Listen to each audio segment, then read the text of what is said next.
Om Namo Bhagavate Vasudevaya.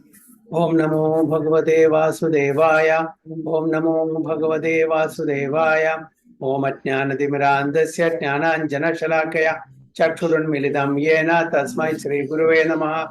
Shri Chaitanya Manobhishtam Sthapitam Yena Bhutale Swayam Rupa Kadamahyam Dadati Supadantikam Mandeham Shri Gurum Shri Uttapadakamalam Shri Gurum Vaishnavam Cha Shri Rupam Sagrajatam Sagna Raghunatham Vidam Tam Sajivam Sadhuedam Savadudam Parijana Saitam Krishna Chaitanya Devam Shri Radha Krishna Padan Sagana Lilita Shri Vishakham Vidam Sya Shri Krishna Karuna Sindhu Dinabandhu Jagatpade Gopesha Gopiga Kanda Radha Kanda Namaste Sapta Kanchana Gaurangi Radhe Vrindavaneshwari Vrishabhanu Sudhe Devi Pranamami Hari Priye Vancha Kalpatarupesha Kripa Sindhupevacha Patidanam Pavanebhyo Vaishnavebhyo Namo Namaha Nama Om Vishnupadaya Krishna Prishtaya Bhutale Srimate Bhaktivedanta Swamini Dinamini Namaste Saraswati Devi Gauravani Pracharine Nirvishesha Shunyavadi Paschatya Deshikari Jai Sri Krishna Chaitanya Prabhu Nityananda Sri Advaita Gadadhar Srivasadi Gaurabhakta Hare Krishna Krishna Krishna Hare Hare Rama Rama Hare Hare Hari Om Tat Sat Hare Krishna. So welcome all the devotees for today's Bhagavad Gita class. We are reading from Bhagavad Gita as it is, chapter 14, text 19. Nanyam gunebhya kartaram yada drashtanupasyati gunebhyascha param veti madbhavam soadhi gacchati. Yes, Mayuri Mataji and Prabhu. Hare Krishna Prabhuji. Nanyam gunebhya kartaram yada drashtanupashyati gunebhyascha param veti madbhavam so adhigacchati. Hare Krishna Prabhuji. Translation. When one properly sees that in all the activity no other performer is at work, then these modes of the nature, and he knows that the Supreme Lord, who is the transcendental to all those modes, he attains my spiritual nature. Very good. When one properly sees that in all activities no other performer is at work, then these modes of nature, and he knows the Supreme Lord, who is transcendental to all these modes, he attains my spiritual nature. So Krishna is telling Arjuna that actually speaking, who performs the work?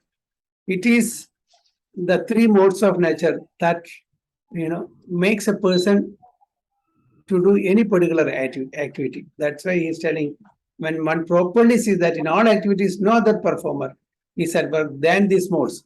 So that modes are the actual influencing factor for any activity.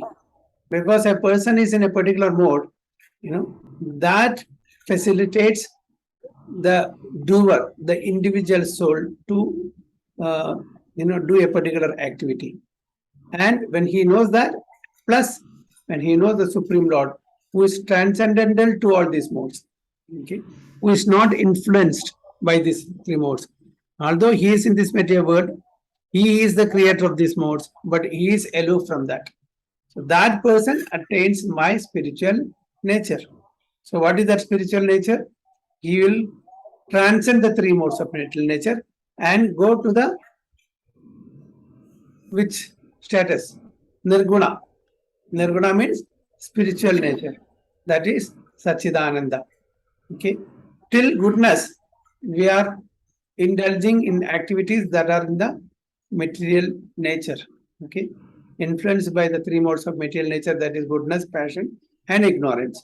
So as long as we are doing activity in any of these modes, we will be bound in this material nature. We will be bound in this material nature, and we will not be able to transcend this. That means we will not attain the spiritual nature, that is Satchidananda. So we will not be eligible to go to the abode of Supreme Lord, that dham. That dham is pure, pavitram. Okay, my abode is not illumined by sunlight, moonlight, or electricity. That is what Lord Krishna says. It is transcendental abode. Here, there should be some Maya media. for light, that is sunlight or moonlight or electricity. Without that, although we may have eyes, but we cannot see. Without the medium of this light of sun or moon or electricity, although we may have eyes given by the Lord, but we cannot see, because everything is in darkness without the light. But there it is self-luminous. The spiritual abode is self-luminous. They don't require any via medium. Okay. So there is no darkness there. That means there is no ignorance there. Everything is light, means everything is full of knowledge. Okay, that is Sat, eternity, Chit, knowledge, and then bliss, Ananda. Okay, Sat, Chit, Ananda, full of knowledge, full of bliss, and eternal life. So if a person knows this fact, then he will attain that spiritual nature. That's what Lord Krishna says here.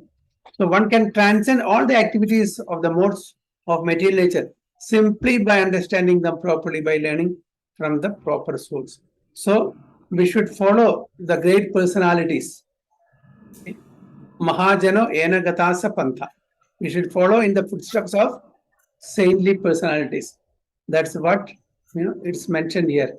By understanding them properly, by learning from the proper source. We should not concoct whimsically as per our understanding. We should not use our tiny brain for understanding this high matter of spiritual nature.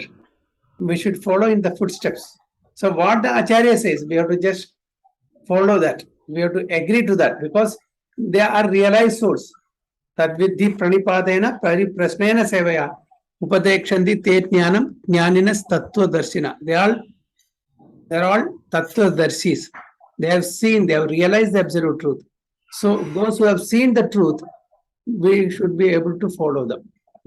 There we should not ask questions. We can ask questions in a submissive way if you don't understand, but not in an argumentative way.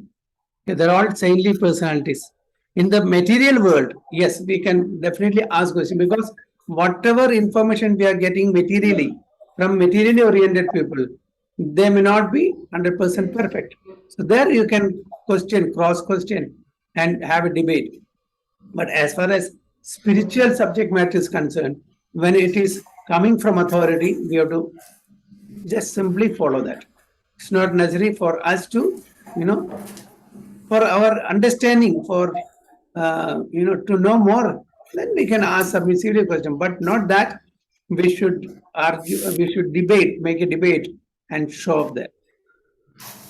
Here, the real spiritual master is Krishna. So, as far as Arjuna is concerned, he is very, very fortunate, because he got Krishna, the Supreme Personality of Godhead, as his spiritual master, and is imparting this spiritual knowledge to Arjuna.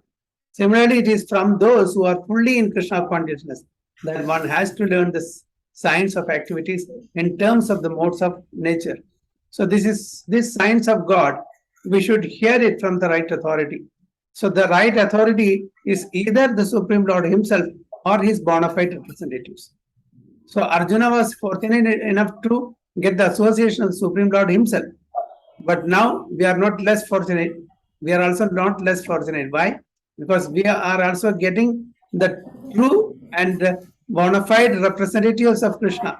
And all the acharyas are not ordinary people. They are bona fide representatives of Krishna. So we are also very fortunate in this connection. So similarly, it is from those who are fully in Krishna consciousness that one has to learn the science of activities in terms of the modes of nature. Otherwise, one's life will be misdirected. By the instruction of a bona fide spiritual master, a living entity can know of his spiritual position, his material body, his senses, how he is entrapped, and how he is under the spell of the material nature. Okay? So, by the instruction of a bona fide spiritual master, we will know all these things. Who am I? What is my connection with the Supreme Lord? And how I am entrapped in this material world? Why I have to undergo this vicious cycle of birth and death? So all this information we will get by the mercy and by the guidance of the spiritual master. So, he is helpless being in the grip of these modes, but when he can see his real position, then he can attain to the transcendental platform, having the scope for spiritual life. So we're all under the clutches of Maya, influenced by the three modes of material nature of tamas, rajas, and sattva. Okay? But by his mercy, whose mercy? By spiritual master's mercy, we will be able to understand why we are in this position and how we can come out of these clutches of Maya and get transcended to the spiritual abode. So he is forced to act because he is situated in a particular type of body conducted by some particular mode of material nature. So we all got our body according to our desire and vasana. Okay. So vasana is, what is vasana means? What is vasana means? Arun Prabhu, what is vasana means? Interest, Prabhu. Yeah, what do you mean by, how can you define vasana?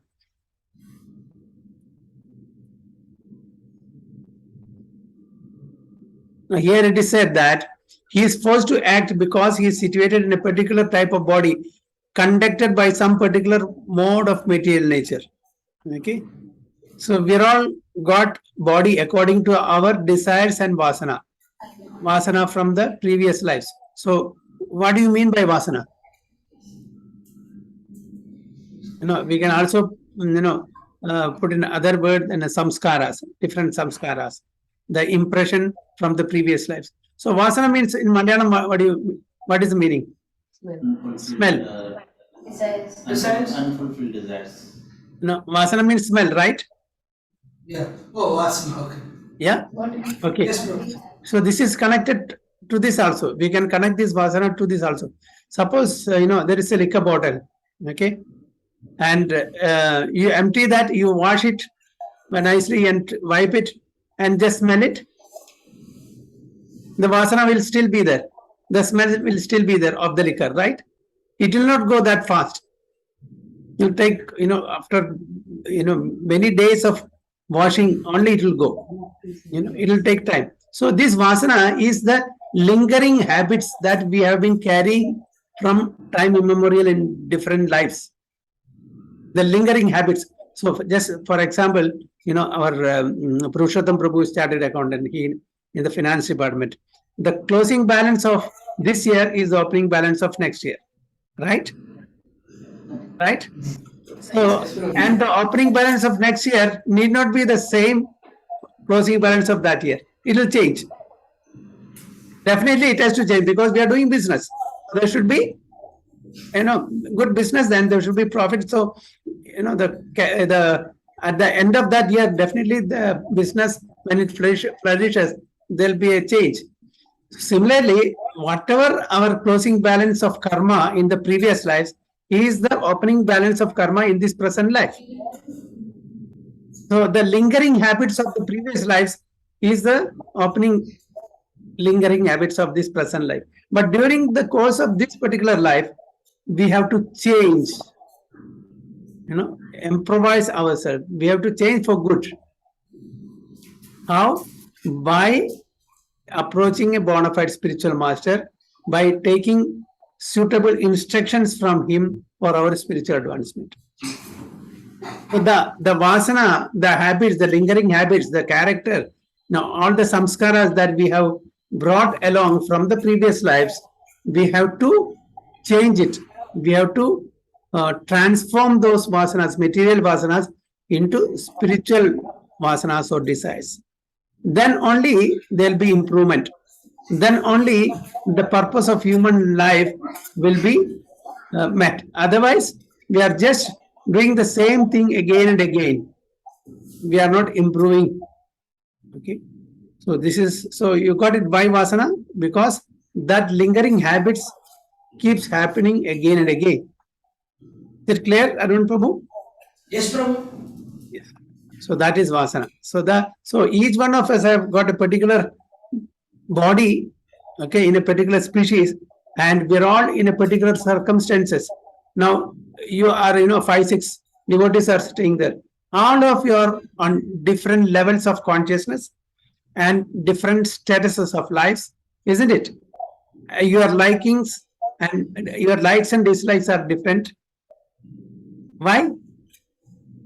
Why? Although we are all human beings, we have lots of differences than similarities. Similarity in the way we look, because we are all human beings, but otherwise we are all different. The opinion is different. The mind's status, mental status is different. The likes and dislikes are different. Okay, the character is different. Everything is different. Everyone is a unique person, isn't it? Because we are all coming with different baggages of karma and vasana from the previous lives. So how we can purify this? So this is what Krishna consciousness is all about. Okay, so actually the living entity is not the performer of different activities.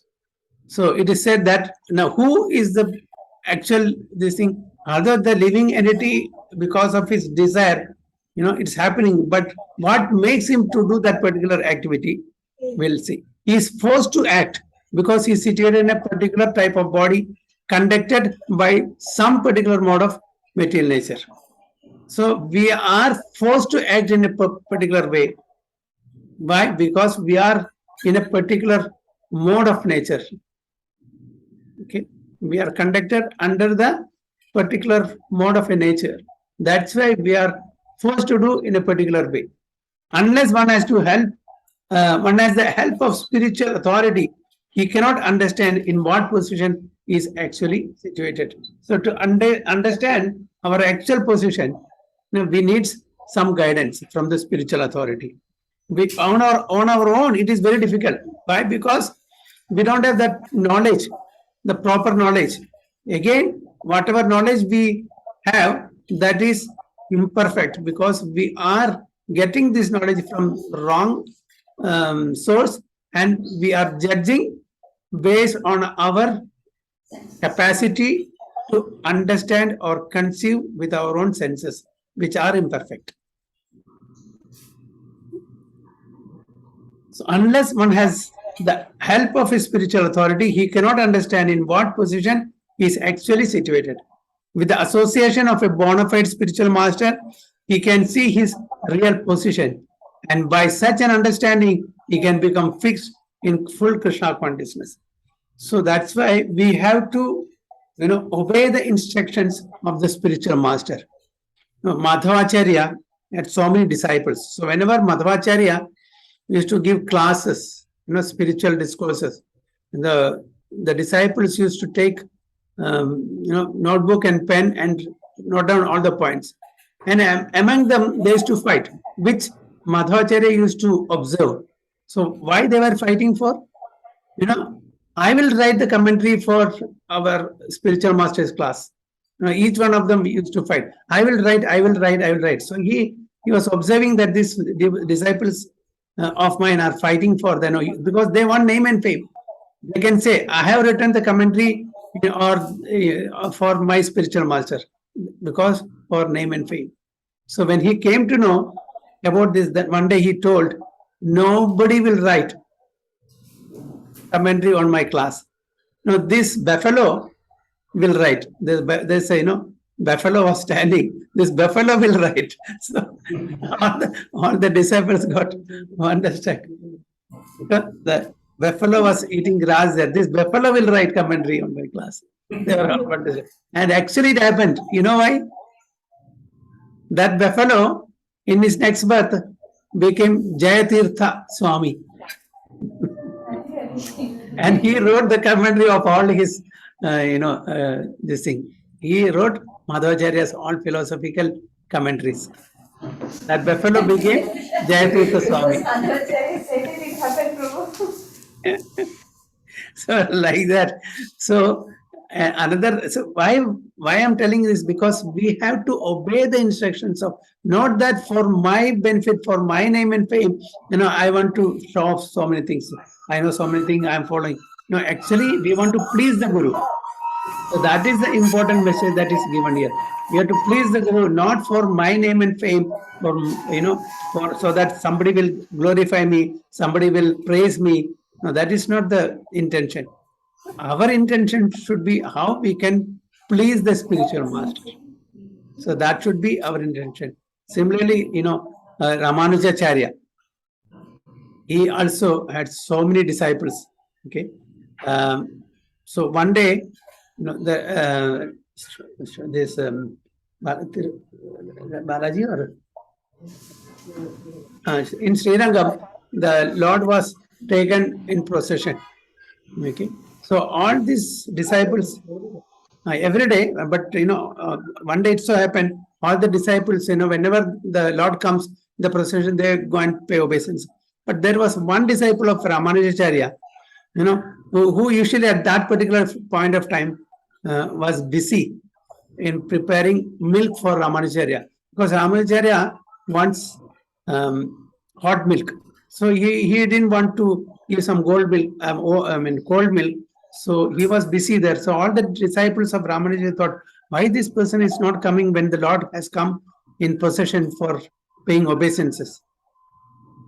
And the Lord, who was on the palki, got this mentality of the disciples. So what he did, when the palki reached Ramanujacharya's house, stopped. It's not moving. The palki is not moving. Then Ramanuja requested the disciples who were there, please, help push the palki. Then it was not moving. Then he called the person who was in the kitchen making milk for Ramanujacharya. You come and help. The moment he touched, started moving. So which disciple is the best? Although he had not come to, because they are all just want to show Ramanujacharya, but this disciple want to serve the spiritual master. So that is, the real seva that he is doing. It's not for his own, name and fame or prestigious issue. So this is the difference. The disciple means serving the Guru for his satisfaction, for the Guru's satisfaction. Even if it is inconvenience for the disciple to carry out certain orders, he should not be lazy to do that. He should immediately accept it. Whatever Prabhupada told his disciples, even though it was difficult, they agreed. Prabhupada will say, now you go and preach in China or preach in Iran or Pakistan. They will obey that.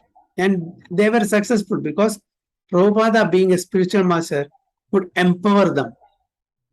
So Guru should be respected and Guru's instruction should be their life and soul. So that is the importance of Guru. And whatever Guru says, the Lord will listen. Guru is recommending this poor soul is doing a lot of seva. Please accept him. Okay. And Guru is recommending this case to Radharani, and Radharani will recommend that case to Lord Krishna. Like that, Krishna will accept. There was, in the temple, one old Mataji was every day supplying milk for the deity Abhishekam and all. So this has been going on. So one day Ramanujacharya was visiting that temple. So the authorities informed this Mataji, please come, tomorrow our spiritual master is coming, Ramanujacharya is coming, so you can take blessings. Then she was very happy. Okay. Then when the Ramanujacharya came, she was introduced to Ramanujacharya, this lady who was supplying milk for the deity Abhishekam. So she was introduced. Then Ramanujacharya asked, you want anything? Yes, I want one thing. I want a letter from you. I don't want money for my milk. I want a letter from you. Letter of recommendation. Then Ramanujacharya, what sort of recommendation you want? Please write a letter to Lord Balaji that I am coming there tomorrow and you should give me darshan. Ramanujacharya, I don't want any money for the service I am doing. I want this letter of recommendation because I am sure you are a pure devotee of the Lord. If you recommend, definitely God will, oblige. So he was hesitant to give that. No, please, I want this somehow. This is my request. I don't want any money for the seva I'm doing, but please. Then he wrote a letter to Balaji and gave. She, very old lady, somehow she reached this thing and she got the darshan of Balaji.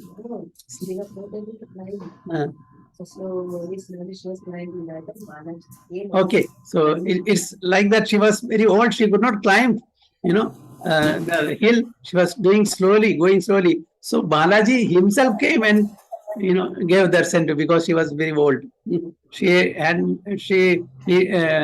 was not necessary for her to climb all the hill.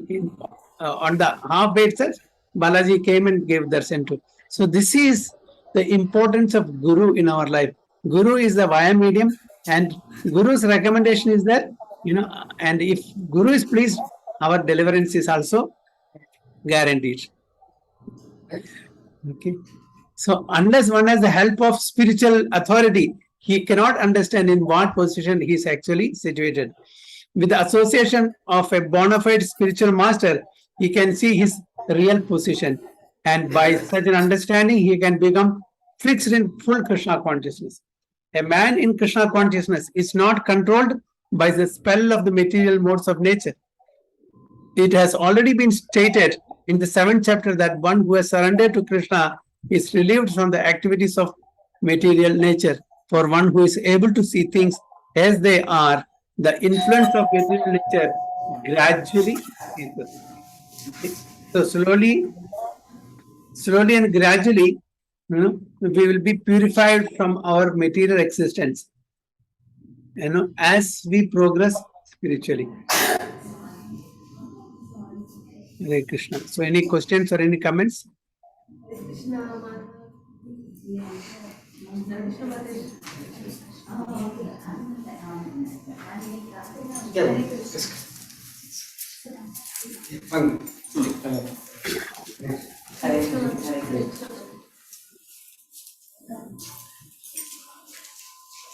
Hare Krishna. Hare Krishna, Prabhuji. Dana pranam.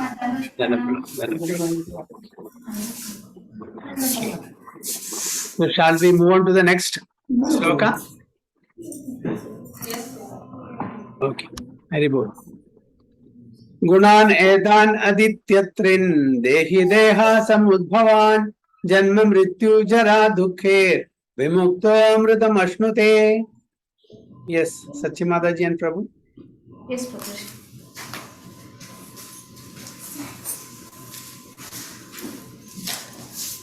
गुणान्येतान् अतीत्यत्रिन् देहि देहा समुद्भवान् जन्म मृत्यु जरा दुःखेर्विमुक्तो मदाश्नुते. Translation. When the embodied being is able to transcend his three modes associated with material body, he can become free from birth, death, old age, and distress, and can enjoy nectar even in this fight. Haribol. When the embodied being is able to transcend these three modes associated with the material body, he can become free from birth, death, old age, and their distresses, and can enjoy nectar even in this life. So, what is the meaning of embodied?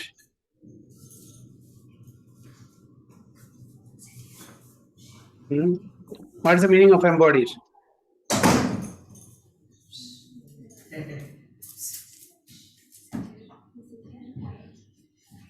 Can anyone say? We have this material body, Yeah. See, which is bound by the modes of three modes of material nature. Yeah. We wear this shirt, okay, dress, outer dress. Okay, we are wearing it, right? Similarly, we are wearing this body. So, body is like a dress. In the Bhagavad Gita, Lord Krishna says, just like how we are discarding the old clothes and putting in new clothes, similarly, the Atma is discarding the old body and wearing new body. Okay, so we are embodying this, and we have taken this body on ourselves. So who is the self? The Atma, the soul is the self. So that's why we are embodied living being. Okay. So if this embodied living being transcend the three modes associated with the material body, these three modes are there only in this material world. Okay. Sattva, Rajas, Tamas. So when we transcend, then we will be free from the vicious cycle of birth, death, old age, and diseases. So it is possible in this very life, even in this life, it is possible. We don't have to go through this cycle again and again. That's what Krishna says. So how is it possible? It is possible if we regulate our life and lead a life in alignment with the Shastras, Guru, Sadhu and Shastra. Then it is possible. So how one can stay in the transcendental position, even in this body, in full Krishna consciousness, is explained in this verse. The Sanskrit word Dehi means embodied, which is the verse that has this particular word Dehi. Dehinosmin yata dehe. So, Dehinosmin yata dehe. Although one is within this material body, by his advancement in spiritual knowledge, he can be free from the influence of the mode's nature. He can enjoy the happiness of spiritual life even in this body, because after leaving this body, he is certainly going to the spiritual sky. So once we quit this body, and if we have transcended the three modes of material nature, what are we going to get? We are going to get a spiritual body. The Sthula Sharira, okay, this body that is made up of all the five elements, earth, water, fire, air, ether, will be destroyed. And the subtle body, which is made up of mind, intelligence, false ego, will be purified. And we will get a transcendental body. Everything is transcendental. So there will be no distinction between the soul and the body there. In the spiritual world, there is no distinction between the body and the soul. This distinction is only in this material world. You know, the body separate, that gross body separate, subtle body separate, and the spirit soul, the Atma is separate. But there in the spiritual world, there is no distinction at all. Everything is Satchidananda.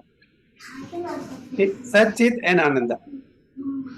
So if we transcend these three modes, then we can enjoy the spiritual happiness. Okay? Ananda. So it is possible even within this lifetime. In other words, devotional service in Krishna consciousness is the sign of liberation from material entanglement, and this will be explained in the 18th chapter. So, devotional service in Krishna consciousness is a sign of liberation from material entanglement. Now we are all materially entangled. We are bound in this material world. We are bound by the ropes of what? These three modes. Okay. That's why guna, it is said guna is also meaning rope. The other rope, we can see it physically, but this rope we cannot see. It is very subtle. But we are also bound by the three modes of material nature, which is as good as rope, binding us to this material world. So we can get liberation from this material entanglement if we transcend the three modes. When one is freed from the influence of the modes of material nature, he enters into devotional service. So that is when we actually start the devotional service. Now what we are doing is just practice. Okay? We have not become pure devotees. Unless and until one becomes pure devotee, the pure devotional service has not started. Now what we are doing is just we are practicing, but still in the three modes. Only when we transcend, the pure devotional service starts. So that's why when one is freed from the influence of the modes of material nature, he enters into devotional service. So that is the pure devotional service, without any tinge of material desires. So any questions or any comments?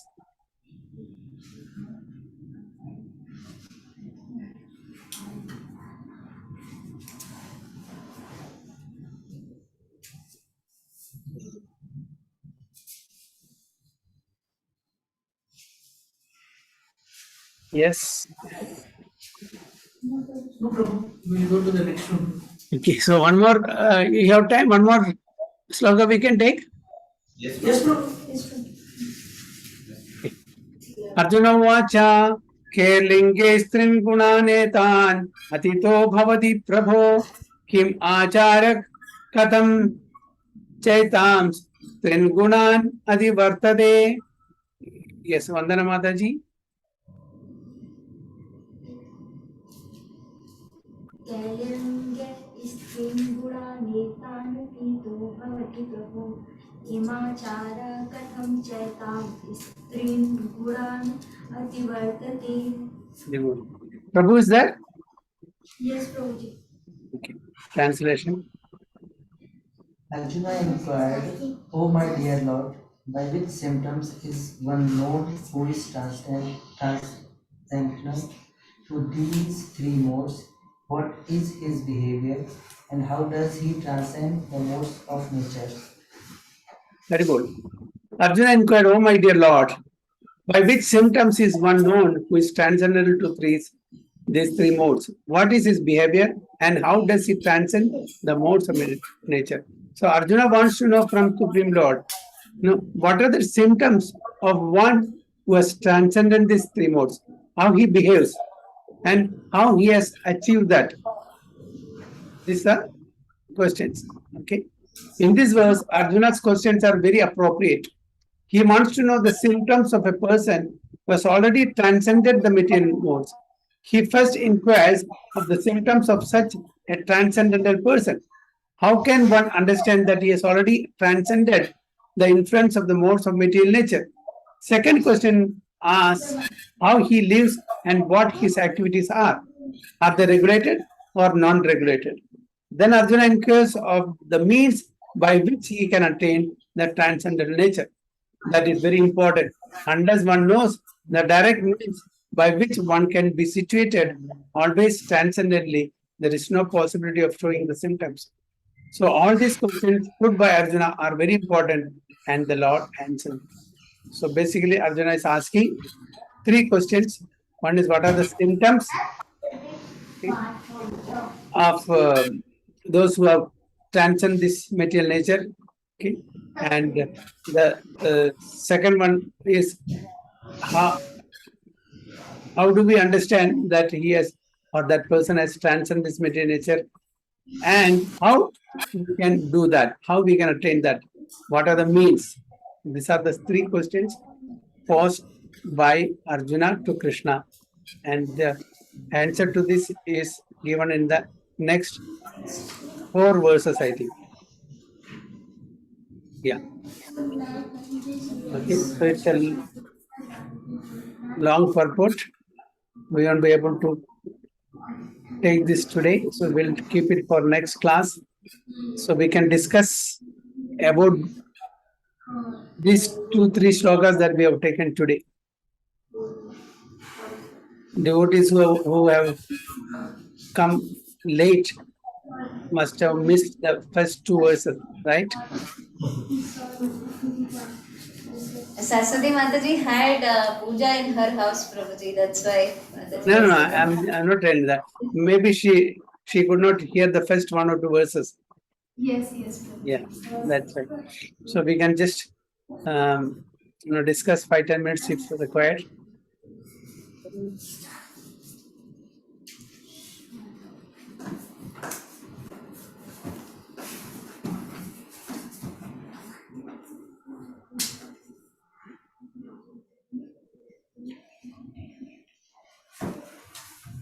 So next is 22. Please make a note of that. So I'll stop sharing here. 22 to 25. So we took 3 slokas, right? 19, 20, 21. Very good. So any questions or any comments? We were speaking about the 3 modes of nature. Actually, who is the doer? What makes us do a particular activity? These three modes of material nature. And how we are entangled in these three modes? Because we have been carrying this desires and the reactions of our previous karma from time immemorial. We keep carrying this baggage within us.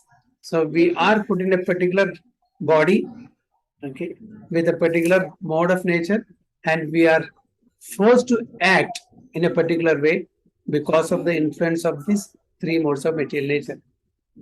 So to come out of that, to transcend these three modes of material nature, we need the help of Guru.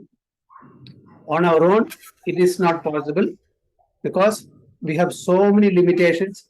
So we have to follow in the footsteps of the spiritual master, Guru, Sadhu and Shastra, who alone can help us to transcend this modes of material nature. Because we may read Bhagavad Gita, Bhagavatam and other scriptures many times, but how much can we understand from that, the in-depth meaning, and how we can practice in our day-to-day life? We need a guidance. Just like, even though we may be a very expert swimmer, can we swim and cross the ocean? We cannot. We need an expert navigator, captain, to navigate that ship or boat that we are sailing from and to cross the ocean. So only under the guidance of an expert captain, navigator of the ship, we can cross the ocean. So the captain is supposed to be the spiritual master as far as we are concerned, for getting out of the entanglement of the three modes of material nature. So that spiritual master helps us to cross this Bhavasagara. What is the Bhavasagara?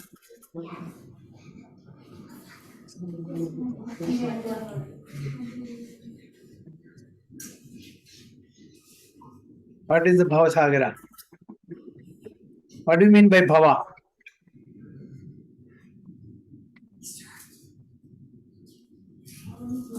What is the meaning of Bhava?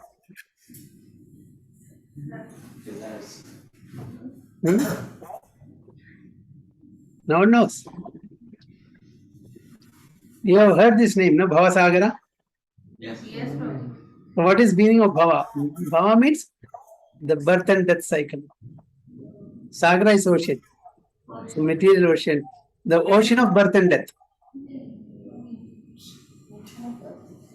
So who can make you cross this ocean of birth and death?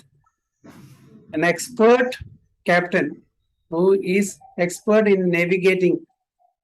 Right? Who is that? As far as we are concerned, is the spiritual master.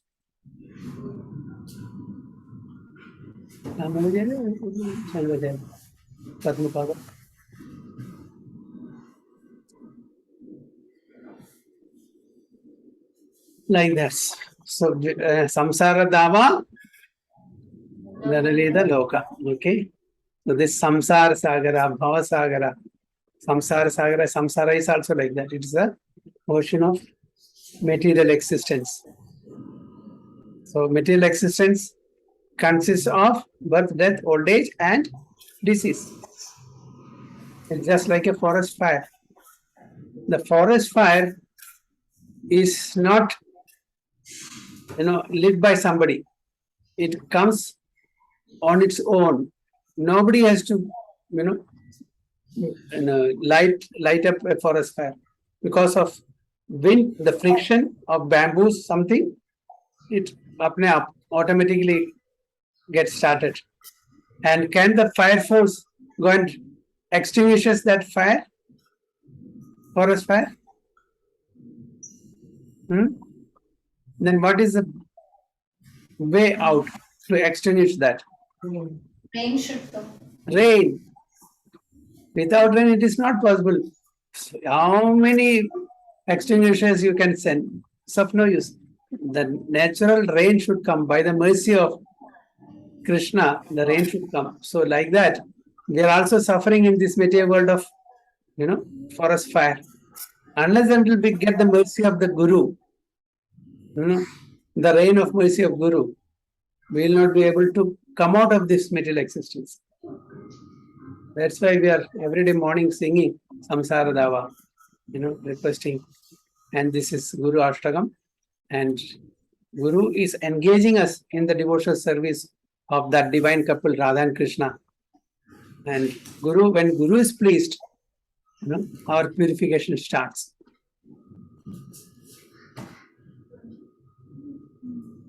Okay. Hare Krishna.